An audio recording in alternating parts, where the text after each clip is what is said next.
पूज्य बापूजी के सत्संग प्रवचन से मुक्ति का सरल साधन। यह संसार प्रतिदिन हमसे छूटता जाता है, इसकी किसी को कल्पना भी नहीं होती। एक एक क्षण सामने आता है तथा वह अतीत में परिणित हो जाता है और इसी तरह इस जीवन का अंत होकर कर्म और वासनानुसार पुनर्जन्म होता है। पुनरपि जननम पुनरपि मरणम पुनरपि जननी जठरे शयनम। इस संसार के कालचक्र में जीव को बार बार आना जाना पड़ता है। अतएव लोग महात्माओं से प्रश्न करते हैं कि इस जन्म मरण के चक्र से मुक्ति पाने का क्या उपाय है।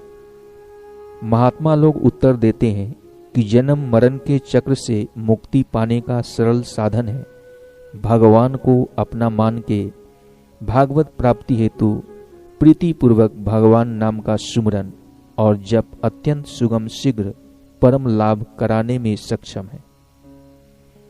इसके अतिरिक्त इस संसार सागर से पार होने का दूसरा कोई सरल साधन नहीं है। योग तप आदि अनेक मार्ग परमात्मा की प्राप्ति के लिए बताए गए, किंतु ये सबके लिए सरल और सुलभ नहीं है। इस कलिकाल में सबके लिए सरल सुलभ और अमोघ साधन तो यह भगवान नाम स्मरण और जप ही है। भगवान के अनंत नाम, अनंत गुण और अनंत महिमा है, जिसका पूरा वर्णन करना किसी के लिए संभव नहीं।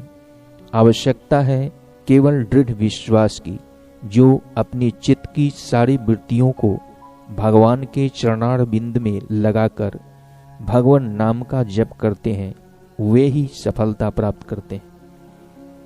प्रायः लोग पूछा करते हैं कि जप कैसे करना चाहिए। शास्त्र में जप के 3 प्रकार बताए गए हैं, वाचिक, उपांशु, मानसिक। वाचिक जप वह है जिसमें वाणी के द्वारा भगवान के नाम का उच्चारण किया जाता है और उसे दूसरे लोग भी सुन सकते हैं। उपांशु जप वह है जिसमें नामोच्चारण में ओठ हिलते हैं परंतु शब्द सुनाई नहीं पड़ते। मानसिक जप वह है जिसमें ना तो ओठ हिलते हैं ना कोई शब्द होता है, यह भीतर ही भीतर होता रहता है।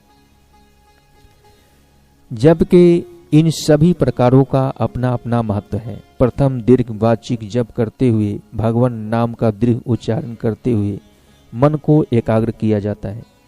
फिर उपांशु जप करते हुए कुछ अंतर्मुख हुआ जाता है। अंत में हृदय से मंत्र जप हो और आप उसके साक्षी होकर उसका अनुभव करें। यह मानसिक जप की स्थिति है। बीच में जब भी मन इधर उधर भटकने लगे, पुनः ओमकार, हरिओम या भगवान नाम का वाचिक दीर्घ जप करना चाहिए। व्यक्ति की आध्यात्मिक स्थिति के अनुसार देखें तो नया साधक है, उसे बहिर्मुख वृत्ति के कारण वाचिक जप, कीर्तन आदि में अधिक रुचि होगी। कुछ दिन अभ्यास करने पर अंतर्मुखता बढ़ने से उपांशु जप में उसकी रुचि होने लगेगी। परंतु जो सद्गुरु से दीक्षित साधक है, उसकी वृत्ति गुरु कृपा एवं चैतन्यमय गुरु मंत्र के प्रभाव से अति शीघ्र अंतर्मुख हो जाती है और उसकी सीधे मानसिक जप में गति हो जाती है। आखिर में वह उस ऊंचाई को पा जाता है।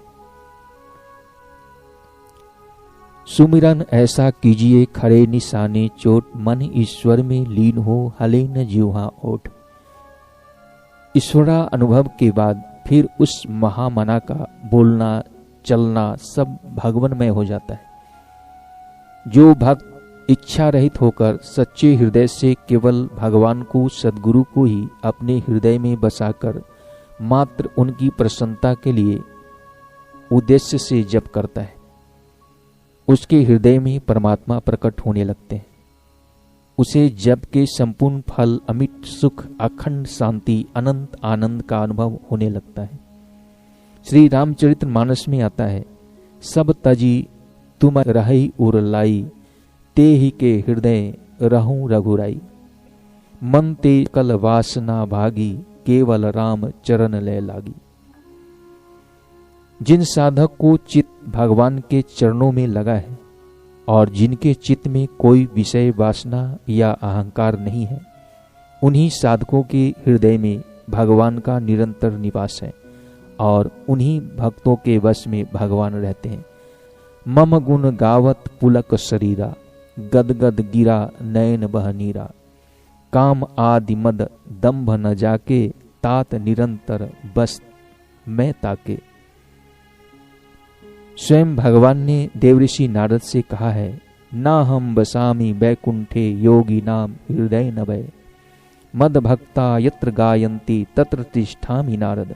हे नारद, मैं कभी बैकुंठ में भी नहीं रहता, योगियों के हृदय का भी उल्लंघन कर जाता हूँ, परंतु जहाँ मेरे प्रेमी भक्त मेरे गुणों का गान करते हैं, वहाँ मैं अवश्य रहता हूँ।